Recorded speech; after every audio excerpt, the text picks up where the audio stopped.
Hello बच्चों, कैसे हो आप सब। आशा करता हूँ सब लोग स्वच्छ और स्वस्थ होंगे। तो बच्चों, आज हम लोग जो डिस्कस करने वाले हैं उसका नाम है एनवायरमेंटल केमिस्ट्री। उसका एक्सरसाइज का सॉल्यूशन आज हम लोग डिस्कस करने वाले हैं। तो चलो हम लोग स्टार्ट करते हैं क्वेश्चन नंबर 1 से। क्वेश्चन नंबर 1 है, define environmental chemistry. Environmental chemistry किसको कहते हैं? Environmental chemistry is the branch of science which deals with the chemical changes in the environment. It also includes our surroundings such as air, water, soil, forest and etc. तो बच्चों, environmental chemistry जो है science का वो branch है जिसमें हम लोग एनवायरनमेंट में जो भी केमिकल चेंजेस होते हैं उसके बारे में स्टडी करते हैं, और उसके साथ साथ हम लोग एयर, वाटर, सॉइल, फॉरेस्ट, इन सब के ऊपर में जो भी पॉल्यूशंस है, कॉजेज़ है, उन सब के बारे में हम लोग स्टडी करते हैं। तो चलिए अब हम लोग चलते हैं क्वेश्चन नंबर 2 की तरफ। क्वेश्चन नंबर 2 है हमारा, explain the tropospheric pollution in 100 words. बच्चों, ये क्वेश्चन देख करके तुम लोगों को लग रहा होगा कि शायद बहुत भारी क्वेश्चन है, राइट। क्वेश्चन नंबर 200 वर्ड्स में एक्सप्लेन करना है। बच्चों, डरना बिल्कुल नहीं है, इसमें जितना लैंग्वेज लिखोगे उतना चलेगा। ट्रोपोस्फेरिक पॉल्यूशन किसको कहते हैं? सबसे पहले ट्रोपोस्फेयर क्या है तुम लोगों को मैंने बताया था। समुद्र तल की गहराई से लेकर 10 किलोमीटर ऊंचाई तक उस पार्ट, ग्लोब का वो पार्ट जो समुद्र तल से 10 किलोमीटर की ऊंचाई तक है, उसको हम लोग ट्रोपोस्फेयर कहते हैं। तो tropospheric pollution occurs due to the presence of undesirable substances in air. This may be the solid और gaseous pollutants. Gaseous air pollutants, these are the oxides of sulfur, nitrogen, carbon, hydrogen sulfide, hydrocarbons, ozone and other oxidants. And particular pollutants, these are the dust, mist, fumes and smoke. तो बच्चों, तुम लोगों को क्या लिखना है? जो 100 शब्दों में लिखना है। सबसे पहले ट्रोपोस्फेयर के पॉल्यूशंस क्या है। तो ट्रोपोस्फेयर पहले बता दोगे व्हाट इज़ ट्रोपोस्फेयर, उसके बाद बताओगे ट्रोपोस्फेयर में पॉल्यूशंस जो है किस कारण से होते हैं, किस टाइप के पॉल्यूशंस हैं, सॉलिड और गैसियस में बताना है। तो गैसियस एयर पॉल्यूटेंट्स में तुम लोगों को वो सारे रिएक्शंस भी अगर चाहो तो तुम लोग लिख सकते हो। Sulphur plus oxygen, sulphur dioxide, nitrogen का nitric oxide, nitrogen dioxide, carbon का carbon monoxide, carbon dioxide, hydrogen sulphide का भी लिख सकते हो, सल्फर डाइऑक्साइड का, हाइड्रोकार्बन्स का लिख सकते हो, ओजोन का लिख सकते हो, और बहुत सारे ऑक्सीडेंट्स है जिसके बारे में तुम लोग लिख सकते हो। अब चलते हैं हम लोग क्वेश्चन नंबर 3 की तरफ। Carbon monoxide gas is more dangerous than carbon dioxide gas, why? बहुत ही इंपॉर्टेंट क्वेश्चन है बच्चों, अक्सर पूछा जाता है ये क्वेश्चन एनवायरमेंटल केमिस्ट्री से, ताकि बच्चे थोड़ा ध्यान से पढ़े। इसका मेन रीज़न क्या है तुम लोगों को पता होगा। Carbon monoxide combines with haemoglobin to form a very stable compound known as carboxyhaemoglobin. When its concentration in the blood reaches 3 to 4%, the oxygen carrying capacity of the blood is greatly reduced. This results into headache, nervousness and sometimes death of the person also. On the other hand, carbon dioxide does not combine with hemoglobin and hence it is less harmful than carbon monoxide. तो बच्चों, इसमें तुम लोगों को जवाब मैंने तुम लोगों को पढ़ाते समय ही बताया था, चैप्टर जब मैंने एक्सप्लेन किया था उस समय मैंने बताया था कि कार्बन मोनोऑक्साइड एक जहरीला गैस है। अगर वो जहरीला गैस हमारे शरीर के अंदर चला जाता है तो एक स्टेबल कंपाउंड बनाता है, जो जैसे हम लोग जानते हैं कि जैसे हमारे शरीर में ऑक्सीजन डालता है, हमारे ब्लड में हीमोग्लोबिन्स होते हैं, ऑक्सीजन के साथ मिलता है तो ऑक्सी हीमोग्लोबिन, जो ऑक्सीजन के साथ नहीं है तो उसको हम लोग कहते हैं डीऑक्सी हीमोग्लोबिन। अब ये जब भी कार्बन मोनोऑक्साइड के साथ मिलेगा तो वो हीमोग्लोबिन का नाम हो जाएगा कार्बोक्सी हीमोग्लोबिन। जो क्या करता है तुमको पता है? जैसे ही ये कार्बोक्सी हीमोग्लोबिन हमारे शरीर में 3 से 4% रक्त के अंदर में चला जाता है तो ऑक्सीजन की जो क्षमता है, जो हमारे शरीर के अंदर में, ब्लड के अंदर में जो ऑक्सीजन लेने की क्षमता है वो एक घटने लगता है, जिससे हमें सर दर्द होने लगता है, हम नर्वस हो जाते हैं और कभी कभी मनुष्यों की मृत्यु भी हो जाती है। तो अगर हम कार्बन डाइऑक्साइड और कार्बन मोनोऑक्साइड की कंपेयर करें तो कार्बन डाइऑक्साइड में इस तरह का कुछ नहीं होता है, लेकिन कार्बन मोनोऑक्साइड जो है वो मनुष्यों को मृत्यु तक पहुंचा सकता है। तो चलिए अब हम लोग चलते हैं क्वेश्चन नंबर 4 की तरफ। क्वेश्चन नंबर 4 है, which gases are responsible for green house effect, list some of them. तो बच्चों, तुम लोग तो जानते हो कार्बन डाइऑक्साइड जो है it is mainly responsible for green house effect. Other gases are also there. So other greenhouse gases are methane, nitrous oxide, water vapours, chlorofluorocarbons and ozone. So these are the main gases which are responsible for green house effects. चलिए next question की तरफ हम लोग बढ़ते हैं। Statues and monument, statues and monuments in India are affected by acid rain, how?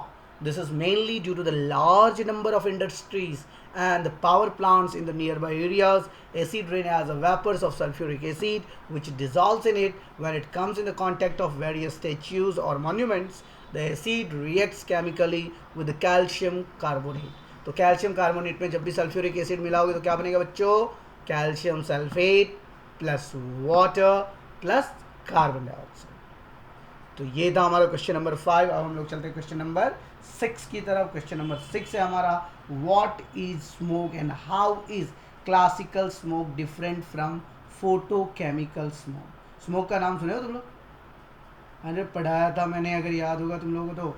The word smoke is a combination of smoke and fog. It is a type of air pollution that occurs in many cities throughout the world. Classical smoke occurs in cool, humid climate. It is also called as reducing smoke, whereas photochemical smoke occurs in a warm and dry, sunny climate. It has a high concentration of oxidizing agents and therefore it is also called as oxidizing smoke. तो बच्चों smoke के बारे में हम लोग इस तरीके से लिखेंगे कि स्मोक दो तरह के, क्लासिकल और फोटोकेमिकल। क्लासिकल कब अकर होता है, फोटोकेमिकल कब अकर होता है? फोटोकेमिकल जो है जनरली वार्म और ड्राई सनी क्लाइमेट्स में होते हैं, और हमारा जो क्लासिकल है वो जनरली विंटर सीजन्स में होते हैं जब फॉग के साथ स्मोक मिक्स हो जाता है, राइट। तो जनरली हम लोग क्लासिकल स्मोक को रेड्यूसिंग स्मोक भी कहते हैं और फोटोकेमिकल स्मोक को ऑक्सीडाइजिंग स्मोक भी कहते हैं। अब हम लोग चलते हैं क्वेश्चन नंबर 7 की तरफ। Write down the reaction involve during the formation of photochemical smoke. आपको फोटोकेमिकल स्मोक के दौरान कौन कौन सा रिएक्शन इन्वॉल्व होता है वो रिएक्शन को लिखना है। तो बच्चों सबसे पहले क्या लिखोगे तुम? नाइट्रोजन डाइऑक्साइड के ऊपर में यूवी लाइट डालोगे तो नाइट्रिक ऑक्साइड प्लस ऑक्सीजन मिलेगा। ऑक्सीजन और ऑक्सीजन को मिलाओगे, निसेंट ऑक्सीजन और ऑक्सीजन मॉलिक्यूल को मिलाओगे तो ओजोन बनेगा। नाइट्रिक ऑक्साइड और ओजोन को मिलाओगे तो नाइट्रोजन डाइऑक्साइड और ऑक्सीजन मिलेगा। सबसे पहले में तुम लोग स्मोक में ये डालोगे। दूसरा रिएक्शन डालोगे मीथेन प्लस ओजोन का, तो वो फॉर्मल्डिहाइड और वाटर का फॉर्मेशन करेगा। उसके बाद एक्रोलिन को डालोगे तो एक्रोलिन तुम्हारा क्या बनाएगा? पैरोक्साइल एसिटाइल नाइट्रेट इसको कहा जाता है। तो ये हमारा PAN है जिसमें हमारा ऑक्सीजन ऑक्सीजन पैरोलिंक है। उसके बाद नेक्स्ट जो है ऑक्सीजन को जब तुम हाइड्रोकार्बन्स के साथ रिएक्शन करोगे तो यहाँ पर फ्री रेडिकल RCO मिलेगा। उसको अगर तुम ऑक्सीजन के साथ ट्रीटमेंट करोगे तो पैरोक्साइल फ्री रेडिकल्स मिलेंगे। अब पैरोक्साइल फ्री रेडिकल्स को अगर तुम हाइड्रोकार्बन्स के साथ रिएक्शन करते हो तो तुम्हें अल्डिहाइड और कीटोन मिल सकते हैं। यहाँ पे देख सकते हो रिएक्शन तुम लोग, दिख रहा है तुम लोगों को? यस, RCOO, ये जो फ्री रेडिकल है ऑक्सीजन के साथ रिएक्शन किया तो ओजोन मिला हमें और RC डबल बॉन्ड O। उसके बाद RC double bond O free radical को नाइट्रिक ऑक्साइड के साथ रिएक्शन करोगे, RCO plus NO2, RCO plus NO2 को करोगे तो ये पेरोक्सी एसिटाइल नाइट्रेट का फॉर्मेशन होगा। तो ये था हमारा क्वेश्चन नंबर 7। अब हम लोग बढ़ते क्वेश्चन नंबर 8 की तरफ। तो क्वेश्चन नंबर 8 है हमारा, what are the harmful effects of photochemical smog and how can they be controlled? Harmful effects of chemical smoke. बच्चों बता सकते हो क्या क्या हार्मफुल इफेक्ट्स होते हैं केमिकल स्मोक के? केमिकल स्मोक के हार्मफुल इफेक्ट्स बहुत ही खतरनाक होते हैं। वो क्या होते हैं? उनका कंसंट्रेशन हाई होता है जिसके कारण हमें हेडेक होने लगता है, हमें चेस्ट पेन होने लगता है, हमारे गला सूखने लगता है। ओजोन और ये पान जो है दोनों पावरफुल आई इरिटेंट्स है। फोटोकेमिकल स्मोक्स जो है कभी कभी it leads to cracking of rubbers and extensive damage to the plant life. It causes corrosion of metals, it causes corrosion of stones, it causes corrosion of building materials and painted surface etc. इसको कैसे control किया जाए? इसको control करने के लिए हम लोग कैटालाइटिक कन्वर्टर जो ऑटोमोबाइल्स प्रिवेंट्स करते हैं, जो तुम्हें रिलीज ऑफ नाइट्रोजन डाइऑक्साइड और हाइड्रोकार्बन्स एटमॉस्फेयर में कर सकते हैं। पाइनस, जूनिपेरस, क्वेरकस, Pyrus etc. can metabolize nitrogen dioxide, thus their plantation could help to some extent. तो ये था हमारा बच्चों क्वेश्चन नंबर 8। अब हम लोग चलते हैं क्वेश्चन नंबर 9 की तरफ। क्वेश्चन नंबर 9 है हमारा, What are the reaction involved from ozone layer depletion in the stratosphere? तुम लोगों को पता है स्ट्रेटोस्फेयर को ओजोन स्फेयर भी कहा जाता है। तो यहाँ पर डाइक्लोरोमीथेन को अगर अल्ट्रावायलेट रे के साथ रिएक्शन करोगे तो क्लोरीन प्लस डाइफ्लोरोक्लोरोमीथेन मिथाइल मिलेगा। फिर वापस क्लोरीन जब ओजोन के साथ रिएक्शन करेगा तो chlorine plus oxygen chlorate ion plus oxygen, फिर क्लोरीन प्लस ऑक्सीजन। तो ये सारे रिएक्शन तुम्हारे इन्वॉल्व होंगे। ये था हमारा क्वेश्चन नंबर 9। अब हम लोग चलते हैं क्वेश्चन नंबर 10 की तरफ। What do you mean by ozone hole? Ozone hole का मतलब क्या होता है and what are it consequences? Depletions of ozone layer creates some sort of holes in the blankets of ozone which surround us, and this is known as ozone hole. With the depletion of the ozone layer, ultraviolet radiation filters into the troposphere, which leads to aging of skin, cataract, sunburn, skin cancer, and etc.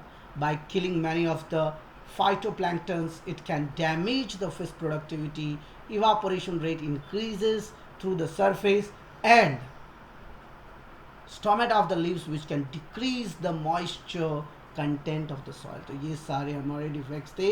अब हम लोग बढ़ते हैं question number 11 की तरफ। What are the major causes of water pollution? Explain. क्या बता सकते हो तुम लोग कॉजेज ऑफ वाटर पॉल्यूशन? हम लोगों ने आज ही पढ़ा था पैथोजेंस, ऑर्गेनिक वेस्ट और केमिकल पॉल्यूटेंट्स। पैथोजेंस किसको कहते हैं? Pathogen includes bacteria and other micro organism that इंटर्स into the water from the domestic sewage and animal excreta. Human excreta contain bacterial such as Escherichia coli and Streptococcus faecalis, which causes gastrointestinal diseases.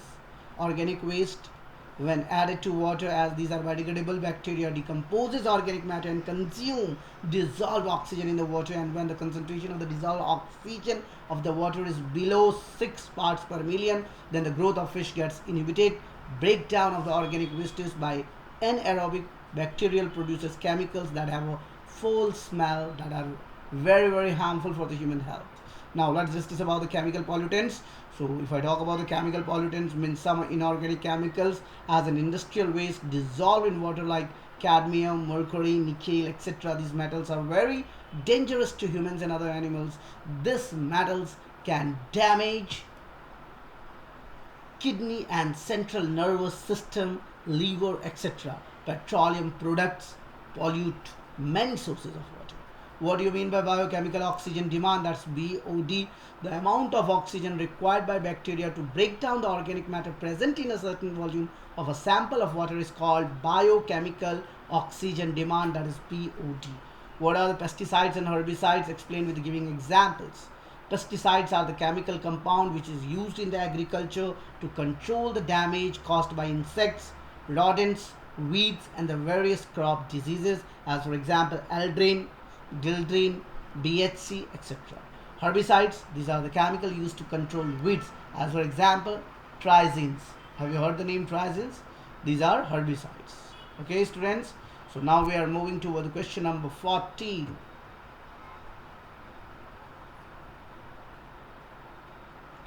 What is question number 14? What do you mean by green chemistry and how will it help in decreasing environmental pollution? Green chemistry is a way of thinking, and it is about the utilizing the existing knowledge and principles of chemistry and other sciences to reduce the adverse effect of pollution. As for example, automobile engines have been fitted with the catalytic converters which prevents the release of the vapors of hydrocarbons and oxides of nitrogen into acrolein and peroxyacetyl nitrate, that is called PAN. Carbon dioxide has replaced chlorofluorocarbon as blowing agent in the manufacture of polystyrene foam sheet. So this was our answer number 14. Question number 15. What would have happened if the greenhouse gases were totally missing on the earth or missing in the earth's atmosphere? अगर मान लीजिए कोई भी green house gas नहीं होगा earth surface पे तो क्या होगा? ये तो आप लोगों को पता ही होगा. The solar energy radiated back from the earth surface is absorbed by the greenhouse gases like carbon dioxide, methane, ozone, chlorofluorocarbons, which are present near the earth's surface. They heat up the atmosphere near the earth's surface and keep it warm. As a result of this, there is a growth of vegetation which supports the life. In the absence of this effect, there will be no life either of plants or of animals on the surface of the earth.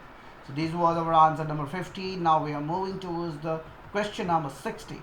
That is, a large number of fish are suddenly found floating dead on lake. आप लोगों ने भी देखा होगा कभी कभी lake में मछलियाँ मर जाती है। There is no evidence of toxic dumping but you find an evidence of phytoplankton suggest a reason for the fish kill. Excessive phytoplankton, that is organic pollutants such as leaves, grass, trash, etc., which are present in the water are biodegradable. Bacteria decomposes these organic matters in water. During this process, when large number of bacteria decomposes these organic matters, they dissolve oxygen in water. When the level of dissolved oxygen falls below 6 parts per million, then the fish cannot survive. So this is the reason that a large number of fish are suddenly found floating dead on lake. Now we are moving towards the question number 70. How can domestic waste be used as a manure? Domestic waste consists of biodegradable waste which can be converted into the manure by suitable method. For your agriculture field or a garden, you have developed a compost producing pit. Discuss the process in the light of bad odor, flies, and recycling of waste for a good produce. The compost producing pit should be kept covered so that flies cannot make entry into it and a bad odor is minimized. The waste material which are non-biodegradable like glasses, plastic bags, poly bags must be handed over to the vendors who can send them to the recycling plants. तो बच्चों तुमने अभी जो देखा ये सारे questions हमारे NCERT exercise के थे।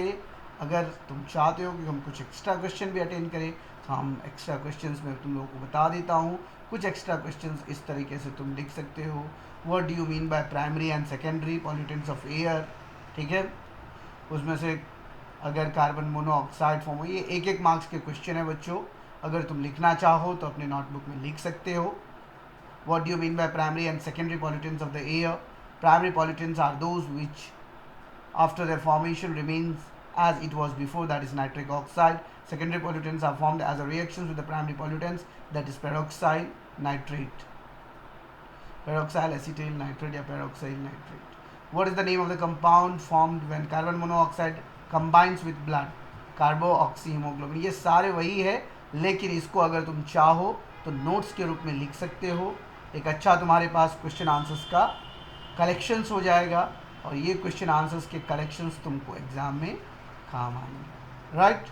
पेरोक्सी एसिटाइल नाइट्रेट, PAN का फुल फॉर्म खाली तुम लोग याद रखना। चलो बच्चों, ये था हमारा एनसीईआरटी एक्सरसाइज का solution. That's all for today. Thank you very much. अगर आप लोगों को ये वीडियो अच्छा लगा होगा तो लाइक और सब्सक्राइब करना ना भूलें। इस तरह से हम लोग 11th स्टैंडर्ड वर्क करते हैं। अब नेक्स्ट वीडियो जो होगा वो 12th स्टैंडर्ड का होगा। That's all. Thank you very much. Don't forget to like and subscribe the channel. Share this video with your friends so they can be also benefited. Thank you very much.